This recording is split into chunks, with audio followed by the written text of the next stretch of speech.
Today, we're diving into a really cool new AI from NVIDIA. This isn't just another language model that's good at Japanese. Nope.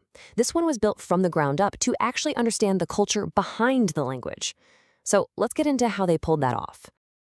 We tend to think of AI as this one-size-fits-all tool, right? But that's a huge problem.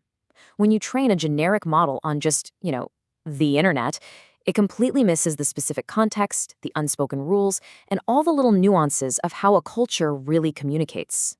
Well, this new model was specifically designed to fix that exact problem for Japan. So you might be asking, why go to all this trouble? Why was this so necessary? Well, it all comes down to a really specific set of challenges that Japanese companies were facing when trying to use AI. There was a huge gap in the market, and it needed to be filled. And that really is the core question here. With all the buzz around AI, why was it so tough for businesses in Japan to really get on board and use it effectively? Turns out, the answer boils down to a few major roadblocks. Okay, so what's super interesting here is just how practical these challenges are. First up, data security is a really big deal. A lot of companies need their AI to run on their own servers, on-premise, not somewhere out in the cloud. Second, trying to take one of those giant generic AI models and teach it your specific business is just painfully slow and super expensive. And finally, there just wasn't an AI out there that was both a true native Japanese speaker and was good at actually, doing stuff. We're talking about AI agents, models that can book a flight or summarize a report, not just spit out answers to questions. So, with those problems in mind, this slide just lays out the solution perfectly. On one side, you've got the old way of doing things, these massive one-size-fits-all models that need huge server farms and are a total nightmare to customize. And on the other side, you have the answer, small language models, or SLMs. They're nimble enough to run on a company's own hardware, they're built to be customized efficiently, and they are perfect for building those specialized AI agents we were just talking about. Right, so NVIDIA saw this gap and came up with a pretty elegant solution. It wasn't about completely reinventing everything, but instead, it was about combining two really powerful ideas into one single winning formula. The strategy was honestly simple but totally brilliant. First, you start with a rock-solid, high-performance foundation. Then, and this is the really crucial part, you feed it a revolutionary new kind of data. So that foundation is Nemotron Nano. And look, this isn't some brand new, untested model. It was already a champion, known for being incredibly efficient and really good at reasoning and getting tasks done. So by starting here, NVIDIA already had this powerful, multilingual engine just ready and waiting to be customized. But here's where the story takes a turn.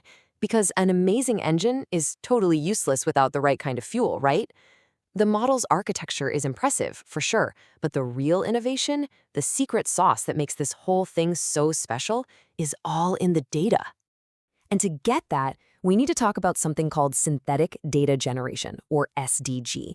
So instead of just scraping the whole internet and getting tons of messy, low-quality stuff, with SDG, you start with a small, almost perfect seed dataset. Then you use that to generate massive amounts of new, super high-quality training data. Think of it like this. You create the perfect sourdough starter, and then you use it to bake millions of perfect loaves of bread. And this is that sourdough starter. It's called Nemotron Personas Japan, and it's an open-source dataset of 6 million AI-generated personas. But these aren't just random characters. They are meticulously crafted based on real Japanese demographics, geography, and even personality traits.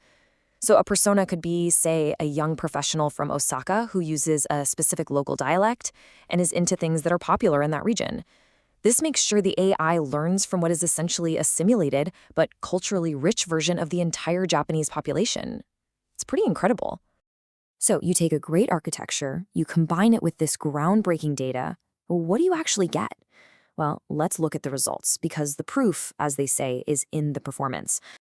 And yeah, the results really do speak for themselves. The model didn't just do well, it absolutely crushed it. It took the #1 spot on the Najami leaderboard, which is Japan's most comprehensive test for AI models.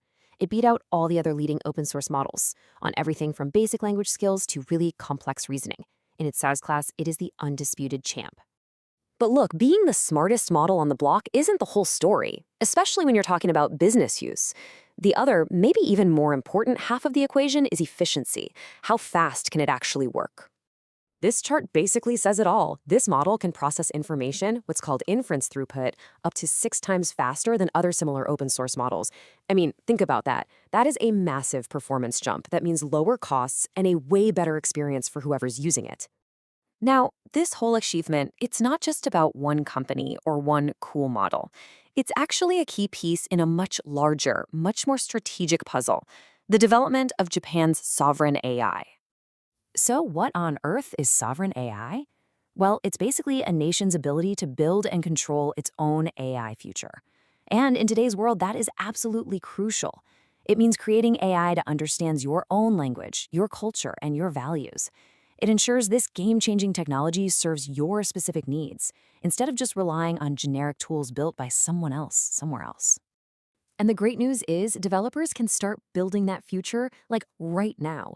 They basically have 2 main paths. They can just deploy the model as is for jobs that need its powerful pre-trained abilities, or, and this is really powerful, they can use it as a super strong starting point to build highly specialized models for specific industries, like finance or healthcare. This quote from NVIDIA really just wraps it all up perfectly. This model isn't just another product, it's an enabler. It is a powerful and efficient foundation that Japan can use to build its very own AI ecosystem. And that leaves us with a really fascinating question to chew on. For so long, we've been focused on AI's logical intelligence, right? Its ability to compute. But we're now stepping into a new era of culturally intelligent AI. So if a model can start to grasp the deep subtleties of human society, what new possibilities does that unlock? And what new challenges does it create? It's definitely something to think about.